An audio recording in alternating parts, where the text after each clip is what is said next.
Hi, welcome to Edu Infection. इस video में हम लोग ट्रायंगल चैप्टर के कुछ क्वेश्चंस करने वाले हैं। सभी के सभी प्रीवियस ईयर के क्वेश्चंस होंगे जो कि एग्जाम्स में पूछे गए हैं और सभी 4 मार्क्स टाइप वाले जैसे क्वेश्चंस आते हैं वैसे क्वेश्चंस को इस वीडियो में लिया गया है। ये पार्ट 4 है प्रीवियस ईयर क्वेश्चन की सीरीज़ का ट्रायंगल चैप्टर के लिए। पहले के 3 पार्ट्स में 1 मार्क्स टाइप वाले क्वेश्चन को बताया गया था। इस पार्ट में मैंने 4 मार्क्स वाले क्वेश्चन को लिया है। तो चलिए स्टार्ट करते हैं। हमारा फर्स्ट क्वेश्चन आपकी स्क्रीन पर, the perimeter of A triangle is 60 centimetre. Right triangle की बात किया गया है यहाँ पर। तो सबसे पहले तो मैं यहाँ पर राइट ट्रायंगल ड्रॉ कर ले रहा हूँ। ये हमारा राइट ट्रायंगल हो गया। इसका नेम कर देते हैं PQR। This is the triangle in which one angle is equals to 90 degree at angle Q। तो ये हो गया राइट ट्रायंगल। इसका पेरीमीटर 60 सेंटीमीटर गिवन है। पेरीमीटर का मतलब होता है इस ट्रायंगल के चारों तरफ जो भी साइड्स हैं, यहाँ पर 3 साइड्स हैं तो तीनों साइड्स के लेंथ का sum is equals to 60 centimetre. Means given है हमारे पास PQ plus QR plus PR equals to 60 centimetre. Perimeter means 3 sides के लेंथ का sum. If its hypotenuse is 25 centimetre. Hypotenuse given है 25 सेंटीमीटर। हाइपोटेनियस का मतलब राइट ट्रायंगल के अंदर जो 90 डिग्री के अपोजिट में जो भी साइड है, यहाँ 90 डिग्री के अपोजिट में ये साइड आपको दिख रहा होगा PR। तो PR का लेंथ गिवन है हमारे पास 25 सेंटीमीटर। तो 3 साइड के लेंथ का सम गिवन है और उसमें से एक साइड गिवन है। तो हम एक साइड को अगर सब्ट्रैक्ट कर देंगे 3 साइड के सम में तो हमारे पास तीसरा 2 साइड का सम निकल कर आ जाएगा। ठीक है, अब देख लेते हैं। Find the area of triangle. इस ट्रायंगल का एरिया फाइंड करना है। मीन्स ये कितना स्पेस कवर कर रहा है इस प्लेन पर, वो फाइंड करना है। तो area of triangle, right angle triangle find करने के लिए एरिया ऑफ ट्रायंगल का फॉर्मूला बहुत ही इजी होता है। आप लोगों में से सभी को याद भी होगा। Area of triangle equals to half into base into height. इस ट्रायंगल में बेस क्या है? जो भी हाइपोटेनियस को छोड़ करके जो भी 2 साइड बचते हैं वो एक बेस होता है, एक हाइट होता है। मीन्स 90 डिग्री जो भी एंगल बना रहा है जिन 2 साइड के मिलने से, यहाँ पर 90 डिग्री का एंगल Q पर बन रहा है तो QR को बेस मान लेंगे तो PQ हाइट हो जाएगा। PQ को बेस मान लेंगे तो QR हाइट हो जाएगा। तो जनरली बेस यही हमारा होता है जो सबसे नीचे होता है, बेस। और दिस इज हाइट। हाइट को परपेंडिकुलर भी बोला जाता है। ठीक है, तो यहाँ पर half into base into height. Means हमें फाइंड क्या करना है? Half into PQ into QR। तो इस एक्सप्रेशन का मल्टीप्लिकेशन करके क्या आएगा वो आपको फाइंड करना है। तो PQ इंटू QR, PQ अगर हमें हमारे पास रहता और QR हमारे पास रहता तो हम डायरेक्टली यहाँ पर पुट करके फाइंड कर सकते थे। लेकिन ना ही PQ गिवन है और ना ही QR गिवन है। हमारे पास गिवन क्या है? PR। मतलब कि आपको इन दोनों का वैल्यू फाइंड करना होगा, या इन दोनों का वैल्यू फाइंड नहीं भी कर पाओगे तो इन दोनों का मल्टीप्लाई का वैल्यू क्या आएगा ये फाइंड करना होगा। तो उसमें हाफ से मल्टीप्लाई करने से हम एरिया फाइंड कर सकते हैं। तो ये तो हो गया इस क्वेश्चन के अंदर फाइंड क्या करना है ये। अब इसे फाइंड कैसे करेंगे ये देख लेते हैं। तो यहाँ PR का वैल्यू गिवन था हमारे पास। तो PR के वैल्यू में यहाँ PR का वैल्यू 25 पुट करने से PQ प्लस QR का वैल्यू फाइंड कर सकते हैं। तो PQ plus QR equals to, ये PR उधर जाकर के माइनस हो जाएगा 60 में, तो 60 माइनस 25 इक्वल्स टू 35 हो जाएगा। ये 35 सेंटीमीटर। PQ प्लस QR इन दोनों के लेंथ का सम 35 सेंटीमीटर आया हुआ है। और आपको फाइंड क्या करना है? PQ multiply QR। तो अब आपको ध्यान आना चाहिए अगर आप मैथ के एक सीरियस स्टूडेंट हो तो, कि A प्लस B का वैल्यू अगर हमें फाइंड कर, A प्लस B का वैल्यू हमारे पास है और हमें फाइंड करना है A मल्टीप्लाई B का वैल्यू। तो क्या करते हैं? A प्लस B का होल स्क्वायर कर देते हैं तो एक A स्क्वायर हो जाता है प्लस B स्क्वायर हो जाता है plus 2 multiply A multiply B हो जाता है। A प्लस B का whole square, A square plus B square 2AB। ये फॉर्मूला आपने पढ़ा होगा। तो हमारे पास A प्लस B का वैल्यू पता है और A इंटू B का वैल्यू फाइंड करना है। तो बहुत ही इजी सा क्वेश्चन ये बन गया। अगर आप समझ के करोगे तो ऐसे ही सभी क्वेश्चंस इजी होते हैं, चाहे 4 मार्क्स के हो या 6 मार्क्स के। तो यहाँ पर इसके वैल्यू को फाइंड कर लेते हैं। PQ प्लस QR का whole square equals to PQ square plus QR square plus 2 multiply PQ multiply QR। अगर हमें PQ मल्टीप्लाई QR मिल जाए तो यहाँ पर डायरेक्ट पुट करके एरिया ऑफ ट्रायंगल फाइंड कर सकते हैं। तो PQ प्लस QR की वैल्यू कितनी है? 35। तो 35 सेंटीमीटर का square equals to PQ square plus QR square plus 2PQ QR। तो PQ square plus QR square plus 2PQ QR, यहाँ पर 35 स्क्वायर 1225 हो जाता है, 35 का स्क्वायर, तो ये हो गया 1225 equals to PQ square plus QR square plus 2PQ QR, ये सभी मल्टीप्लाई में है। तो अब यहाँ से PQ मल्टीप्लाई QR का तो वैल्यू फाइंड हो नहीं सकता है, क्योंकि यहाँ PQ square plus QR square भी एक्सप्रेशन आया हुआ है। तो इसके एक्सप्रेशन को फाइंड करने के लिए देखो आप क्या करेंगे, यहाँ पर PQ स्क्वायर मीन्स ये वाले साइड का स्क्वायर प्लस ये QR वाले स्क्वायर का सम क्या हो जाएगा, इन दोनों का स्क्वायर का सम इक्वल्स टू ये हाइपोटेनियस का स्क्वायर, ठीक है, हाइपोटेनियस का स्क्वायर इक्वल्स टू बेस का स्क्वायर प्लस परपेंडिकुलर का स्क्वायर होता है ना, बेस का स्क्वायर प्लस हाइट का स्क्वायर। ये पाइथागोरस थ्योरम यही बताता है हमें, बेस का स्क्वायर प्लस परपेंडिकुलर या हाइट का स्क्वायर इक्वल्स टू हाइपोटेनियस का स्क्वायर होता है। तो 1225 equals to PQ square plus QR square की जगह पर हम PR का स्क्वायर लिख सकते हैं, इन दोनों के एडिशन के जगह पर PR का स्क्वायर लिख सकते हैं, plus 2 multiply PQ multiply QR।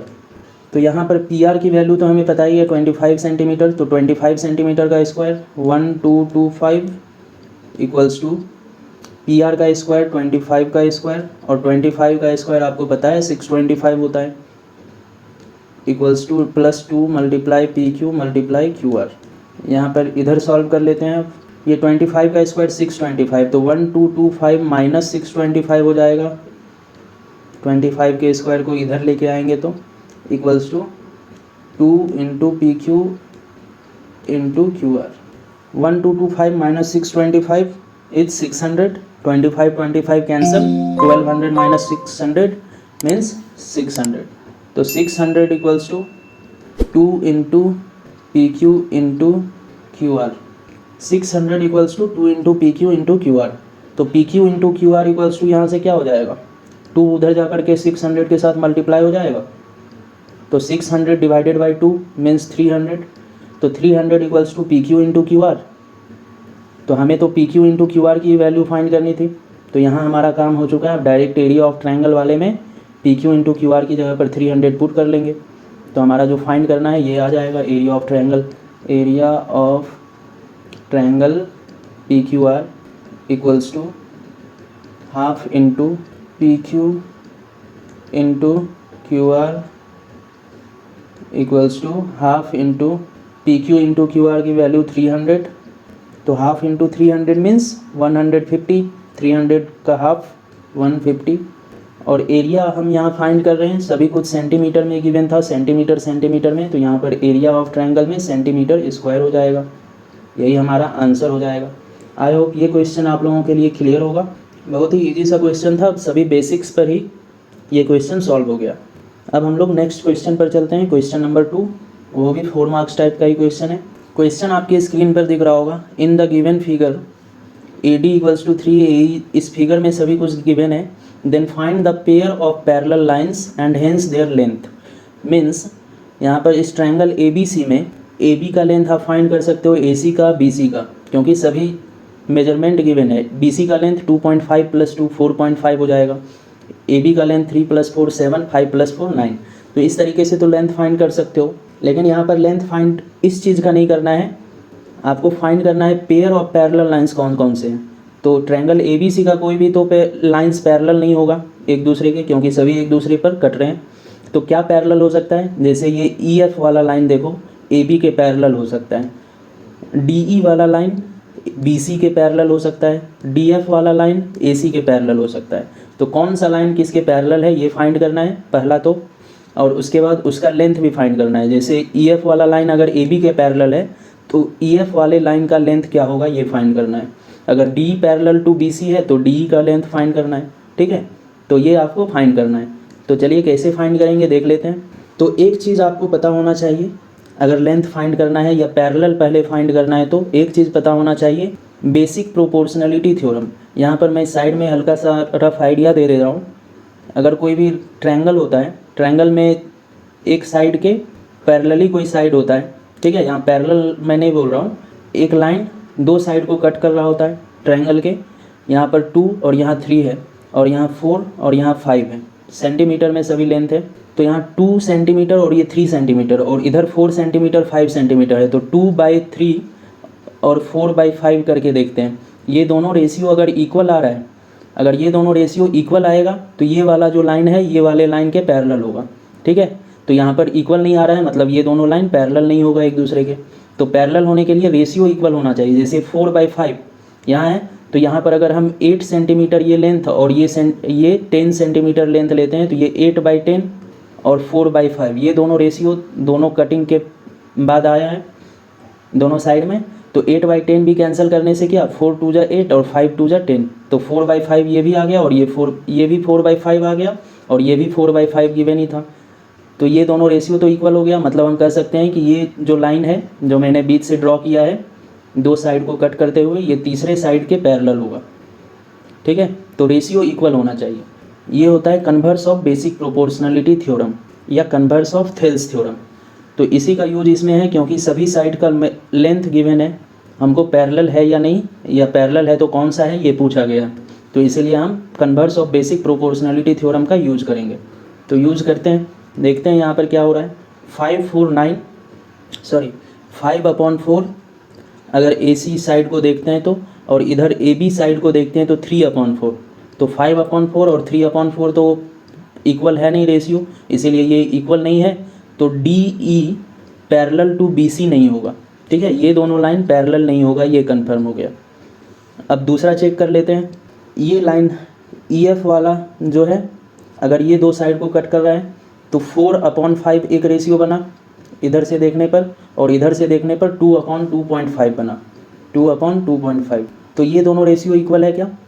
तो 4/5 को भी कैंसिल करेंगे, 2 से कैंसिल कर लेते हैं, तो 2 2 जा 4 और यहाँ पर 2.5 2 जा 5 हो जाता है। तो 2/2.5 2/2.5 ये दोनों रेशियो इक्वल हो गया। मतलब ये EF वाला लाइन जो है, तो ये जो EF वाला लाइन है ये पैरेलल होगा AB के, क्योंकि यहाँ से जो EF वाला लाइन जो इन दोनों साइड को कट कर रहा है दोनों सेम रेशियो में कट हो रहा है।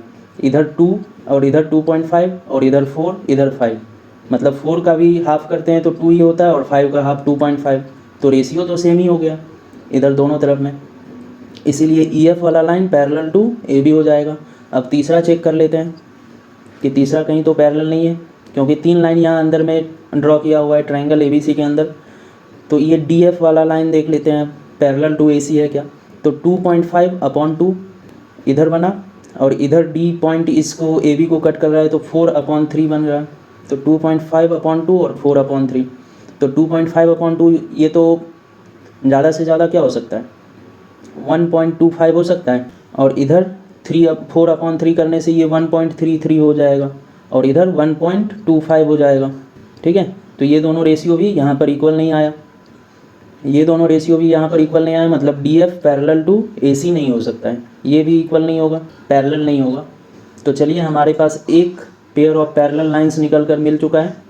वो क्या है, वो कैसे मिला था हमारे पास, EC/EA जो कि 4/5 के इक्वल था, एंड EC के कोरिस्पॉन्डिंग में इधर है FC/FB, ये था 2/2.5। अब यहाँ पर दोनों रेशियो को हमको इक्वल दिखाना है, तो इसको हम अगर सेम नंबर से न्यूमरेटर डिनोमिनेटर में मल्टीप्लाई करें, 2 से इसमें भी कर देते हैं 2 से इसमें भी, तो ये भी 4/5 हो गया। मतलब दोनों हमारा रेशियो EC/EA और FC/FB का रेशियो सेम आ गया। तो सेम आ गया EC/EA इक्वल्स टू FC/FB, इसीलिए EF पैरेलल टू AB हो जाएगा by converse of basic proportionality theorem. ये आपने पढ़ा ही होगा, सबसे पहला थ्योरम यही पढ़ाया जाता है क्लास 10th में ट्रायंगल्स में। बेसिक प्रोपोर्शनलिटी थ्योरम पढ़ाया जाता है, लेकिन यहाँ पर इसका उल्टा converse of basic proportionality theorem से ये EF पैरेलल टू AB मिल गया। अब EF ये लाइन, ये जो लाइन है E से F तक और ये A से B तक, ये दोनों लाइंस पैरेलल मिल गए हमारे। तो अब हमको length find, hence their length, find their length means EF का लेंथ फाइंड करना है। तो EF का लेंथ फाइंड करना है, तो देखो EF कौन से ट्रायंगल में आ रहा है, इस ट्रायंगल में, और AB किस ट्रायंगल में आ रहा है, इस बड़े वाले ट्रायंगल ABC में। ए बी सी में ट्रायंगल ए बी सी में ए बी वाला लाइन आ रहा है और ट्रायंगल ई एफ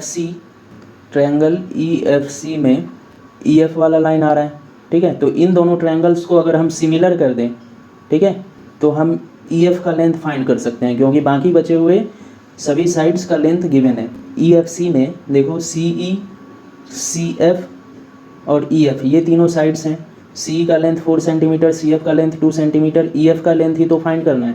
और ट्रायंगल ए बी सी के तो तीनों साइड का लेंथ हमें पता है, तो हम इजीली ई एफ का लेंथ फाइंड कर सकते हैं अगर इन दोनों को सिमिलर कर दें तो, ठीक है। तो सिमिलर करने के लिए हमारे पास क्राइटेरिया होता है, बहुत टाइप से कर सकते हैं। एंगल सिमिलैरिटी क्राइटेरिया से कर सकते हैं, साइड एंगल साइड से कर सकते हैं, साइड से कर सकते हैं।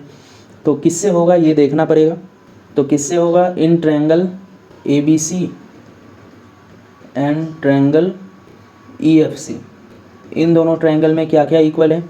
तो यहाँ पर सी वाला एंगल जो है इस छोटे वाले ट्रायंगल ई एफ सी में भी आ रहा है और इस बड़े वाले ट्रायंगल ए बी सी में भी आ रहा है। ट्रायंगल ए बी सी में angle A C B equal हो जाएगा एंगल ई सी एफ के। दोनों में एंगल सी कॉमन है, सेम एंगल दोनों में आ रहा है, इसीलिए कॉमन एंगल, एक एंगल हमें इक्वल मिल गया, ठीक है। एक एंगल इक्वल मिल गया। और कोई भी एंगल इक्वल मिल सकता है क्या? बहुत ही आसानी से मिल सकता है। अभी हमने E F parallel to A B किया हुआ है, तो यहाँ पर जब भी दो लाइंस ऐसे पैरेलल होते हैं और एक ट्रांसवर्सल ऐसे गया होता है, तो ये एंगल और ये एंगल दोनों इक्वल होता है, कोरिस्पॉन्डिंग एंगल का पेयर। तो यहाँ पर आप देखो ध्यान से, ई एफ वाला लाइन और ए बी वाला लाइन, ये दोनों लाइंस पैरेलल हैं। तो ई एफ वाला जो लाइन है और ए बी वाला जो लाइन है, ये दोनों तो पैरेलल हैं। तो यहाँ पर जो एंगल बन रहा है और यहाँ पर जो एंगल बन रहा है, ये दोनों इक्वल होगा, कोरिस्पॉन्डिंग एंगल का पेयर। वैसे ही ये जो एंगल एफ पर बन रहा है और यहाँ जो एंगल बी पर बन रहा है, ये दोनों भी इक्वल होगा, कोरिस्पॉन्डिंग एंगल। तो आप कोई भी एक एंगल ले सकते हो पेयर, एंगल ई वाला और एंगल ए, ये दोनों इक्वल है। तो एंगल सी ई एफ और angle C A B, angle C A B equals to angle C E F, ये दोनों angle corresponding angles are equal. तो कोई भी दो ट्रायंगल को सिमिलर होने के लिए कम से कम दो एंगल का इक्वल होना जरूरी है। तो ए सिमिलैरिटी क्राइटेरिया से वो दोनों ट्रायंगल सिमिलर हो जाते हैं। तो triangle A B C similar to triangle A वाला, तो हमें ए वाला पता है ई के इक्वल है, एंगल ए और एंगल ई। यहाँ पर इस ट्रायंगल में एंगल ई और इस ट्रायंगल में एंगल ए, ये दोनों इक्वल हुआ, तो ए के कोरिस्पॉन्डिंग में पहला लेटर ई आएगा दूसरे ट्रायंगल का। और सी के कोरिस्पॉन्डिंग सी ही आ रहा है, मतलब सी यहाँ पर मैंने थर्ड में लिखा है, तो सी यहाँ पर थर्ड हो जाएगा। और इस ट्रायंगल में एक एफ लेटर था, तो यहाँ पर एफ आ जाएगा। तो ई एफ सी और ए बी सी, ये दोनों ट्रायंगल्स हो गए सिमिलर, ए सिमिलैरिटी क्राइटेरिया। अब ये दोनों ट्रायंगल सिमिलर हो गए, तो हम corresponding part of similar triangle को प्रोपोर्शन में लिख सकते हैं। जैसे A B upon E F, A B upon E F equals B C upon C F C equal A C upon E C. Corresponding parts हैं ये तीनों जो इक्वल होंगे ए सी अपॉन ई सी, ठीक है। कोरिस्पॉन्डिंग पार्ट ये आप समझ ही पा रहे होंगे कैसे हुआ। ए सी, ये दोनों लेटर से एक साइड में बन रहा होगा, ए सी यहाँ पर, और ये ई सी, ये दोनों लेटर से एक साइड बन रहा होगा यहाँ पर ई सी। ये दोनों का ratio equal B C upon C F, second third, यहाँ पर सेकेंड थर्ड, फर्स्ट सेकेंड, ये तीनों रेशियो इक्वल होंगे by C P S T. Corresponding part of similar triangles are in proportion, इसलिए मैंने ये लिखा है। तो हमें क्या फाइंड करना है, हमें तो ई एफ का लेंथ फाइंड करना है, ठीक है, यही ई एफ वाले का लेंथ फाइंड करना है। तो उसके लिए A B upon E F ये रेशियो लेंगे, और एक इन तीनों में कोई भी ले सकते हैं, इन दोनों में कोई भी ले सकते हैं। ये तीनों रेशियो वैसे इक्वल हैं ही, तो हमको जो फाइंड करना है वो ई एफ फाइंड करना है। तो इसलिए A B upon E F equals to B C upon C F ले लेते हैं, क्योंकि बी सी का लेंथ भी पता है हमें और सी एफ का भी लेंथ पता है। वैसे आप इस वाले को भी ले सकते हो, क्योंकि लेंथ हमें पता है सभी चीज़ का, सिर्फ ई एफ का लेंथ नहीं पता है। तो किन्हीं दो को इक्वल करके रखने से हमारे पास वैल्यू आ जाएगा। तो ए बी का लेंथ क्या हो जाएगा, यहाँ से मैं इसे साफ कर लेता हूँ। अब इस फिगर में आप क्लियर देख पा रहे होगे कि ए बी का लेंथ क्या हो जाएगा, 3 + 4 7, ये पूरा ए बी हो गया, तो 7 सेंटीमीटर अपॉन ई एफ का लेंथ, ई एफ का लेंथ तो हमें फाइंड ही करना है तो ई एफ की जगह पर ई एफ ही रख लेंगे, इक्वल बी सी का लेंथ, बी सी का length B F plus C F करने से ये पूरा बी सी हो जाएगा तो 2.5 + 2 4.5 सेंटीमीटर, अपॉन सी एफ का लेंथ, सी एफ का लेंथ यहाँ 2 सेंटीमीटर है तो 2 सेंटीमीटर। यहाँ पर अब सेंटीमीटर सेंटीमीटर आप कैंसिल कर लो, 7 × 2 = 14 centimetre and E F into 4.5, तो E F multiply 4.5 equals to 7 × 2 = 14 centimetre. तो ई एफ की लेंथ फाइंड करनी है हमें, तो E F equals to 14 centimetre upon 4.5 हो जाएगा। ये कैंसिल करके आप पॉइंट में निकाल सकते हो क्या आएगा। तो ई एफ की वैल्यू आ चुकी है हमारे पास 14/4.5 सेंटीमीटर। एग्जैक्ट वैल्यू के लिए यहाँ पर मैं कैंसिल करके दिखा दे रहा हूँ। ई एफ इक्वल्स टू 14/4.5 है, ये पॉइंट हटाएंगे ऊपर 10 से मल्टीप्लाई हो जाएगा, 5 × 9 = 45, यहाँ 5 × 2 = 10, 14 × 2 = 28/9, इसका और 3 पॉइंट कुछ आ जाएगा, ये 14 × 2 = 28/9, ये जो आया हुआ था उसी का डबल हो गया 28/9, 9 × 3 = 27, फिर 1 बचा होगा, पॉइंट डालेंगे 1 पर 1 0, 9 × 1 = 9, फिर 9 × 1 = 9, ऐसे ही करके 3.111, ये कभी कैंसिल नहीं होने वाला है। तो ई एफ का वैल्यू क्या हो गया 3.111 सेंटीमीटर, ये हमारा आंसर हो जाएगा। आई होप ये क्वेश्चन आप लोगों को क्लियर होगा। So our answer is E F parallels to A B and find their length के लिए E F equals to 3.11 centimetre. So we move to the next question. So question आपकी screen पर दिख रहा होगा। In the given figure R Q and T P are perpendicular to P Q. R Q और यहाँ T P, ये line और ये लाइन दोनों परपेंडिकुलर है पी क्यू के ऊपर, मीन्स यहाँ पर 90 डिग्री का एंगल बन रहा होगा और यहाँ पर भी 90 डिग्री का एंगल बन रहा होगा। Then prove that S T multiply R Q equals to P C S multiply P Q.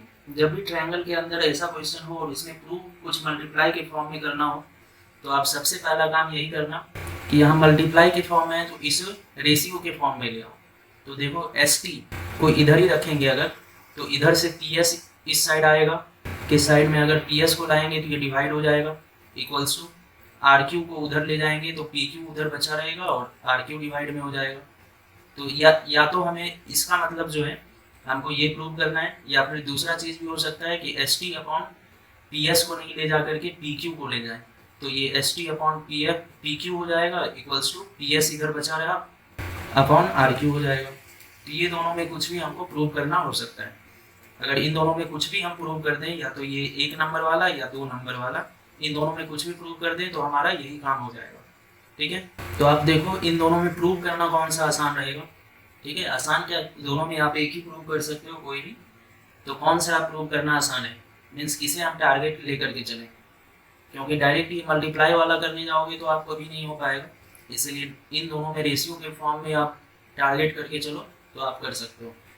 तो ऐसा कब होता है, जब दो ट्रायंगल सिमिलर होता है तभी उन दोनों सिमिलर ट्रायंगल को हम लोग रेशियो में लिख सकते हैं, उन दोनों सिमिलर ट्रायंगल के साइड्स को रेशियो में लिख सकते हैं।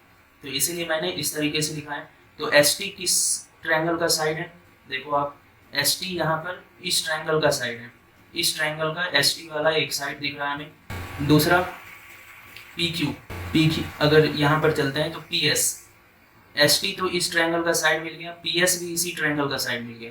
तो पी एस देखो S T upon P S, एक ही ट्रायंगल के साइड को रेशियो में हम नहीं लिख सकते हैं, दो ट्रायंगल का सिमिलर करने पर दोनों ट्रायंगल का अलग अलग जो ट्रायंगल का साइड होगा उसको रेशियो में लिख सकते हैं। इसीलिए ये हमारा यहाँ पर पता चल गया कि ये वाला काम नहीं होने वाला है। मतलब हमें क्या प्रूव करना होगा, ये दूसरा वाला जो मैंने लिखा है P S upon R Q वाला। तो S T upon P Q यहाँ पर है, तो एस टी तो एक इस ट्रायंगल में मिल गया हमें, ये छोटे वाले ट्रायंगल में, पी क्यू इस छोटे वाले ट्रायंगल में मिल गया। तो एक इस साइड का, इस ट्रायंगल का साइड, एक इस ट्रायंगल का side, S T upon P Q. दूसरा इक्वल करना है पी एस यहाँ पर इस छोटे वाले ट्रायंगल में ही का ही साइड पी एस आ रहा है, और इधर आर क्यू इसी ट्रायंगल का साइड आ रहा है। ठीक है, मतलब अगर हम इस ट्रायंगल पी एस टी और ट्रायंगल पी क्यू आर, इन दोनों ट्रायंगल्स को सिमिलर कर दें तो हम ऐसा लिख सकते हैं, इजीली लिख सकते हैं।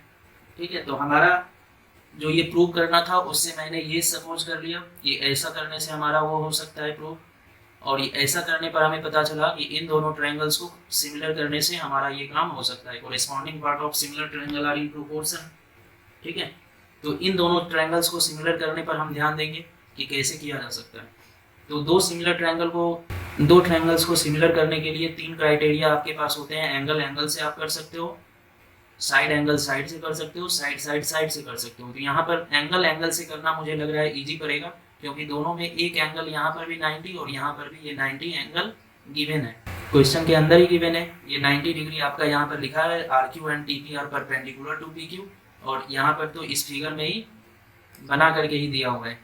तो एक एंगल तो दोनों में मिल गया इक्वल। अब एक और एंगल, ये एंगल और ये एंगल इस ट्रायंगल के अंदर बचा, और यहाँ पर ये एंगल और ये एंगल इस ट्रायंगल के अंदर बचा।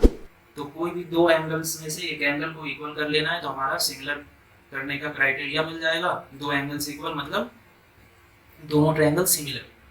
तो यहाँ पर हम कैसे कर सकते हैं, यहाँ पर आप देखो, इस एंगल का नाम एंगल 1 कर देते हैं। यहाँ पर एंगल 1, यहाँ पर एंगल 2, और ये वाला एंगल 3 और ये वाला एंगल 4। उसके बाद ये काम करना स्टार्ट करते हैं हम। एंगल 1 और एंगल 3 ये भी 90 डिग्री है, परपेंडिकुलर गिवन था। तो एंगल 1 और एंगल 3 का सम कितना हो जाएगा, 90 डिग्री, क्योंकि ये गिवन है। इन्हीं दोनों एंगल्स को ऐड करने पर ये पूरा 90 वाला एंगल बनेगा। तो angle 1 plus angle 3 equals to 90 degree. दूसरा काम, यहाँ पर एंगल 1 प्लस एंगल 2 और प्लस ये एंगल, इन दोनों ट्रायंगल्स में भी इस वाले ट्रायंगल में इन तीनों एंगल्स का सम 180 डिग्री होगा। तो एंगल 1 प्लस एंगल 2 करने से 90 डिग्री होगा, क्योंकि ये 90 डिग्री तो गिवन ही है। तो angle 1 plus angle 2 equals to भी 90 डिग्री हम लिख सकते हैं। ये हो गया। दोनों जगह में एंगल 1 आया हुआ है, तो एंगल 1 को अगर हम यहाँ से लिखें तो angle 1 equals to 90 minus angle 3, और यहाँ से एंगल 1 इक्वल्स टू लिखें तो 90 माइनस एंगल 2। और दोनों तो एंगल 1 का ही अलग अलग एंगल 3 और एंगल 2 के फॉर्म में वैल्यू लिखा हुआ है। तो दोनों एंगल 1 का मतलब तो सेम ही है, एंगल 1। तो इसलिए 90 minus angle 3 equals to 90 minus angle 2 लिख सकते हैं। अब यहाँ से कैंसिल करेंगे, ये 90 और ये 90 कैंसिल, तो माइनस माइनस कैंसिल, तो एंगल 3 इक्वल्स टू क्या हो गया, एंगल 2। अब फिगर में आप देखो कि एंगल 3 और एंगल 2 क्या था। एंगल 2 यहाँ पर है, एंगल 2 यहाँ पर है, ये है एंगल 2, और एंगल 3 कहाँ पर है, ये वाला। तो इस ट्रायंगल में एंगल 3 एक मिल गया, जो कि इस ट्रायंगल के एंगल 2 के इक्वल है। तो हमको एक एंगल ही दोनों ट्रायंगल के अंदर इक्वल चाहिए था, जो कि मिल चुका है। तो हमारा काम तो हो चुका है। तो अब इन दोनों ट्रायंगल्स को सिमिलर कर सकते हैं, इस वाले और इस वाले ट्रायंगल को। तो in triangle PST and triangle PQR, इन दोनों ट्रायंगल्स को अब सिमिलर कर सकते हैं। PST वाले में एंगल 3 इक्वल्स टू एंगल 2 है ना, तो एंगल 3 को PST वाले में एंगल 3 को एंगल SPT लिख सकते हैं, इक्वल्स टू एंगल PQR वाले में, ट्रायंगल PQR में एंगल 2 के इक्वल है, तो एंगल QRP। ये क्यों हुआ, क्योंकि एंगल 3 इक्वल्स टू एंगल 2 अभी मैंने पहले दिखा चुका है। दूसरा काम, एंगल Q यहाँ पर 90 डिग्री है और इसमें भी एंगल P 90 डिग्री है, सॉरी एंगल S 90 डिग्री है यहाँ पर।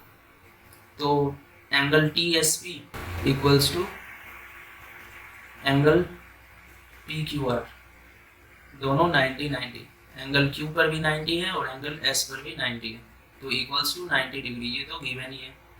अब ये दोनों एंगल्स इक्वल हो गए, तो ट्रायंगल PST सिमिलर हो गए ट्रायंगल P वाला, यहाँ पर R के इक्वल है, PQR के R के इक्वल है। तो P वाले के कोरिस्पॉन्डिंग में यहाँ पहले R आएगा, फिर S वाला Q के इक्वल है एंगल में, तो S के कोरिस्पॉन्डिंग में Q आएगा, फिर तीसरा जो PQR का P बचा रह गया उसको लिख देंगे। This is by AA similarity.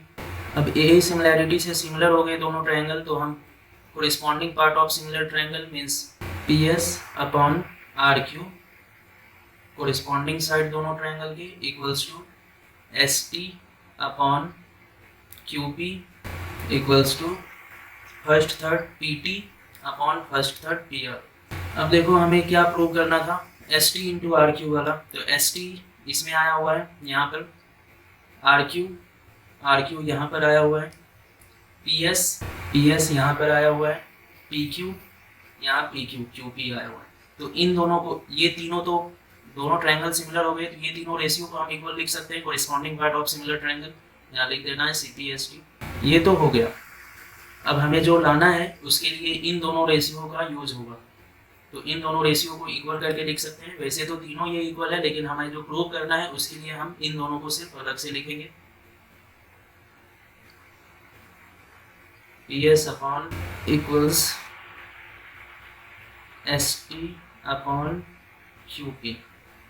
अब क्रॉस मल्टीप्लाई कर देंगे तो हमारे पास जो प्रूव करना है वो आ जाएगा।